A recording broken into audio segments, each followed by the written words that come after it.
T'as forcément déjà vu ce genre d'huile. T'en as certainement chez toi, ou en tout cas, tous les restaurants chez qui tu vas manger utilisent ce genre d'huile. Pourtant, tes arrière-grands-parents n'y ont jamais goûté. Et tes grands-parents, eux, ont commencé à en consommer uniquement lorsqu'ils étaient adultes. Alors, comment être sûr que nous, êtres humains, on est vraiment fait pour ces quantités d'huile, ou comment être sûr qu'elles ne sont pas nocives pour notre santé? Laisse-moi t'amener aujourd'hui dans ce qui est pour moi l'un des plus grands scandales alimentaires du XXe et XXIe siècle. Le grand problème du gras. Il faut déjà dans un premier temps revenir dans les années 60, 70, 80. À ce moment-là, on a éradiqué les pathologies infectieuses, on est sorti de la guerre, bref, tous les éléments semblent être rassemblés pour que l'être humain puisse vivre jusqu'à 150 ans. Le problème, c'est que très vite, cet idéal occidental, il s'effondre. Les personnes font des arrêts cardiaques, ils font des accidents vasculaires cérébraux. Bref, il y a beaucoup de mortalité cardiovasculaire et on va essayer d'aller trouver la cause de tout ça et on va se rendre compte que la réponse se trouve dans nos artères. Effectivement, il semble y avoir une accumulation de gras dans nos artères qu'on appelle l'athérome et lorsque ce gras s'accumule de manière un peu instable, il se détache et il vient soit bloquer une artère dans le cœur, ce qui crée un infarctus du myocarde, ou dans le cerveau, ce qui crée un accident vasculaire cérébral. Le gras est identifié comme l'ennemi et donc, par toute logique, on commence à se dire si on veut vivre longtemps, il faut qu'on arrête de manger du gras. Sauf que le gras, c'est quand même le goût, c'est de la texture. Alors pour faire face au fait qu'on consomme moins de gras, les industriels sont intelligents. Ils vont rajouter du sucre dans les aliments, des émulsifiants, des texturants, bref, tout un tas de choses pour substituer le gras. Sauf que grâce à ça, explosion de l'obésité, explosion du diabète, de tout un tas de pathologies chroniques, mais surtout, la mortalité cardiovasculaire n'a pas baissé. On voulait faire mieux et on a fait pire. Et ce dont je suis en train de vous parler, c'est des choses vraiment d'actualité et toutes récentes. C'est un échec qui est cuisant. Et donc, il faut continuer de chercher. Et donc, on va faire une hypothèse, c'est que au sein du gras, il y a différentes catégories de gras. Et effectivement, on va trouver qu'il y a les graisses qu'on appelle saturées, puis il y a les graisses monoinsaturées et les graisses polyinsaturées. Entre-temps, on a aussi découvert un marqueur qu'on appelle le LDL cholestérol. C'est un transporteur du cholestérol, un transporteur du gras. Et plus ce LDL est élevé, plus les gens font d'infarctus du myocarde ou de complications vasculaires. L'hypothèse, elle est donc toute faite. C'est les graisses saturées qui créent un problème et il faut favoriser les graisses mono, voire polyinsaturées. Ce que j'essaie de vous faire comprendre avec toute cette histoire, c'est que avoir des huiles de graines pour remplacer le beurre, les graisses animales ou la crème fraîche, c'est pas un consensus scientifique qui existe depuis des centaines d'années et pour lequel on a des preuves solides dont on est sûr de nous. C'est quelque chose de très récent.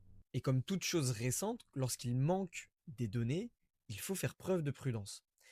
Si on sait que chez une personne qui a déjà fait un infarctus du myocarde, déjà fait un AVC, chez une personne dont le père, la mère, le grand-père ont fait des infarctus du myocarde ou d'autres complications cardiovasculaires, il y a un bénéfice au fait de substituer une grande partie des graisses saturées par des graisses poly voire monoinsaturées.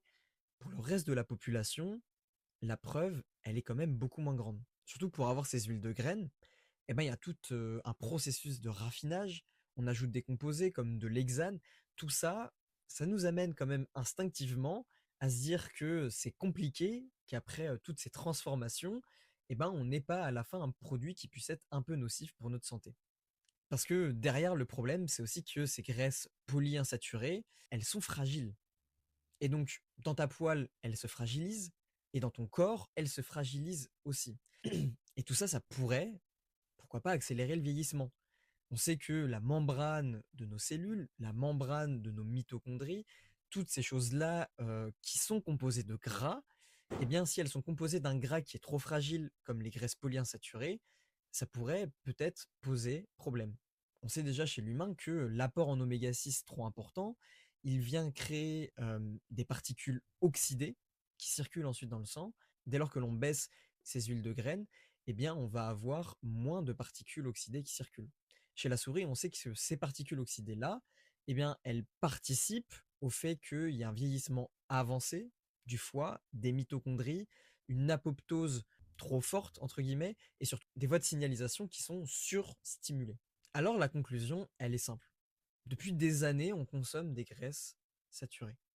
Les enlever serait clairement un non-sens. Et lorsqu'il y a du doute, le but c'est pas de se dire que soit les défenseurs des graisses saturées ont raison, soit les défenseurs des graisses poly ou monoinsaturées ont raison, c'est surtout d'accepter qu'aujourd'hui il y a le doute. Il n'y a pas un consensus réel et concret.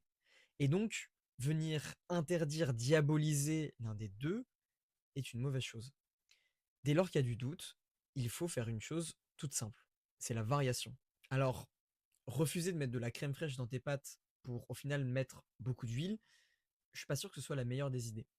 Et se dire que remplacer ta tartine de beurre par une tartine de margarine, je suis pas non plus sûr que ce soit une bonne idée.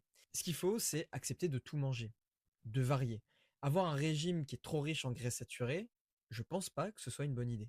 Il faut trouver un juste milieu. La meilleure recommandation que je peux vous faire, c'est en numéro 1, vous devez consommer principalement de l'huile d'olive, des avocats, des noix. Je pense que c'est vraiment les graisses qui aujourd'hui sont identifiées comme étant les plus saines et surtout qui vous apportent les meilleures choses.